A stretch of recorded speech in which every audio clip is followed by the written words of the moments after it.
Or that the Wild will pick? Yeah. That's a good question. Thanks, Bert. You going to answer it? No, because I know it was sarcastic. I know. I get it. We're gonna I went on a rant I was on Boomer yesterday, Boomer Show on Sirius, and I just all of a sudden it's I was just venting about them not taking Besser over Eriksson Ek. I'm like, well, it's just amazing.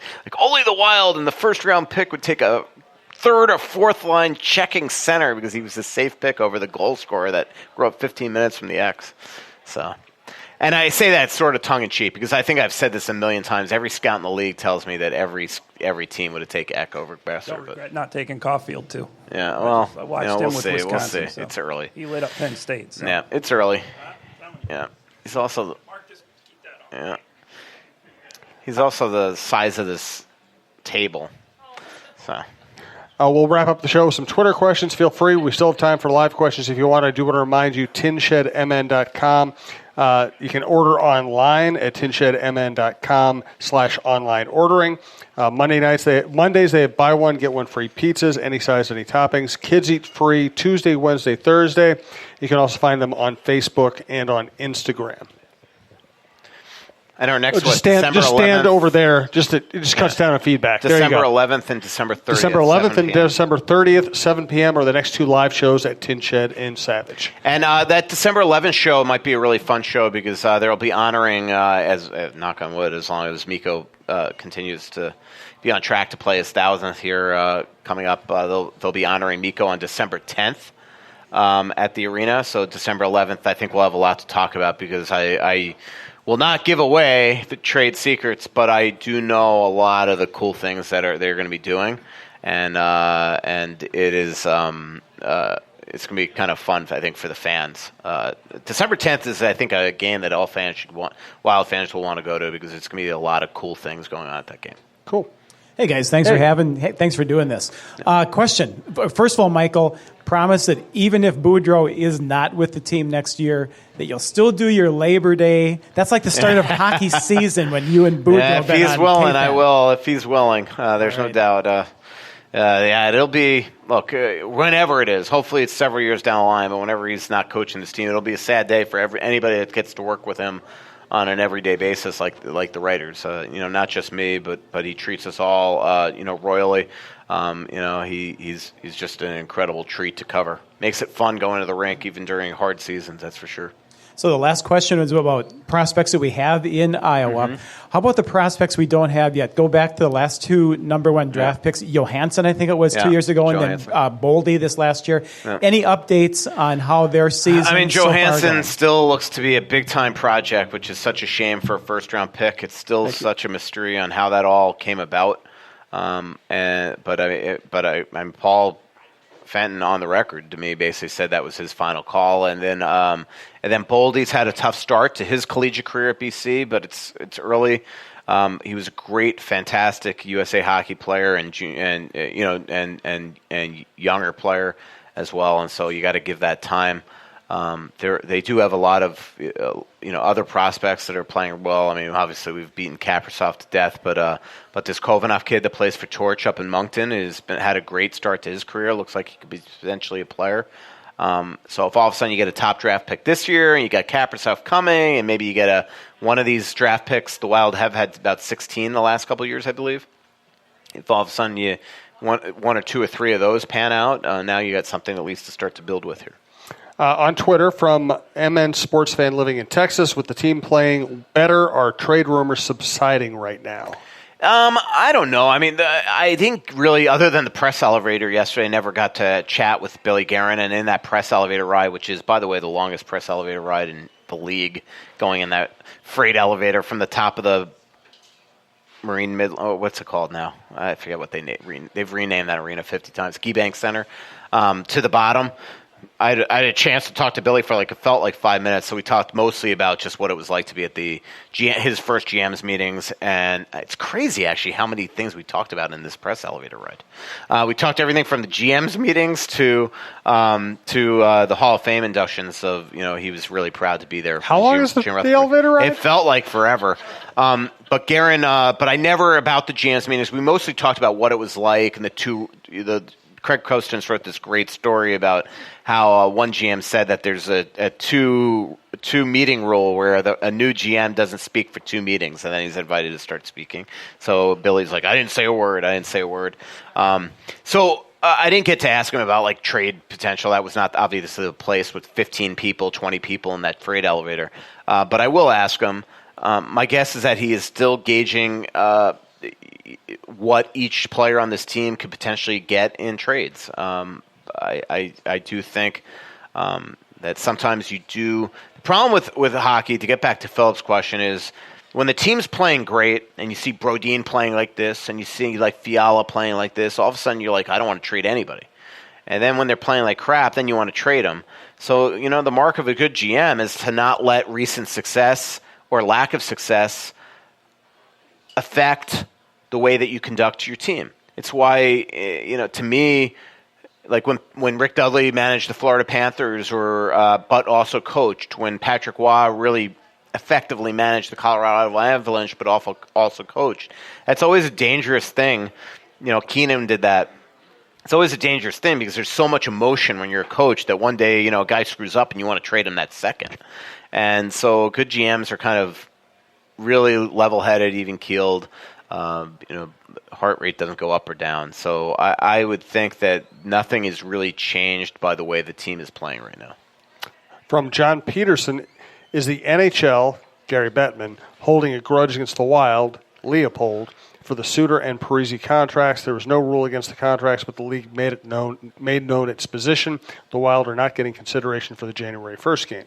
Well, that's not true. The Wild are getting great consideration for the next year's January 1st game. In terms of a grudge, they implemented a rule retroactively. I don't agree with it. I don't think it's fair. It will absolutely devastate the Wild if all of a sudden Parise and Suter retire early for non-injuries. And this is another thing that, again, I read it on my comments all the time, and I just don't understand if fans are not reading what we're writing about cap recapture. But if the Wild trade Parise or Suter now, next year, whatever, the clock on the recapture effectively, in layman's terms, starts at that time. So it doesn't matter if they retire in 2 or 3 years. You're dinged back to even more retroactively to the time of the trade, so you will get annihilated. Just read Pierre LeBrun's piece on Shea Weber last week and that example, and just take Shea Weber's name out and put Zach Parise and Ryan Suter in there. And this is why I keep on telling fans that it's actually probably less painful and a less of a risk to keep them throughout the time of their contract than to move them. You might just have to live with it. And on the January 1 thing, the Wild have a great chance at it.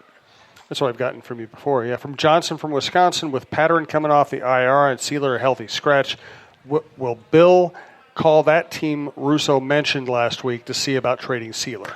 Maybe. I don't know. I will say that team that is interested in him that I brought up last week, it's a scout talking to me. That doesn't necessarily mean the GM is interested or the GM is calling. So I should at least throw that caveat on there. This is just stuff I'm hearing in press boxes. In terms of the question as a whole, I'm always hesitant to trade NHL defensemen just because the guy's coming back. Why? Because we saw it last night. Dumba, say he strained a groin. That stuff can linger. The second you trade 1D, guarantee you 2 will go down. And I don't think the Wild have enough depth in Iowa to sustain losing if a Dumba went down and you traded one of the other guys. So, to me, they're not in cap hell.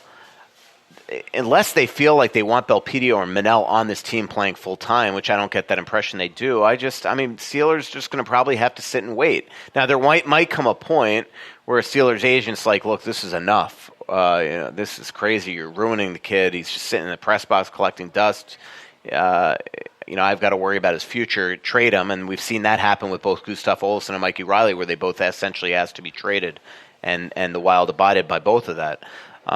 But right now, I just don't see anything necessary just because of Patterson hasn't played since last year, and we're talking about a third-pair guy, to just, without even seeing him on the ice. By the way, he didn't practice today, too, which is alarming.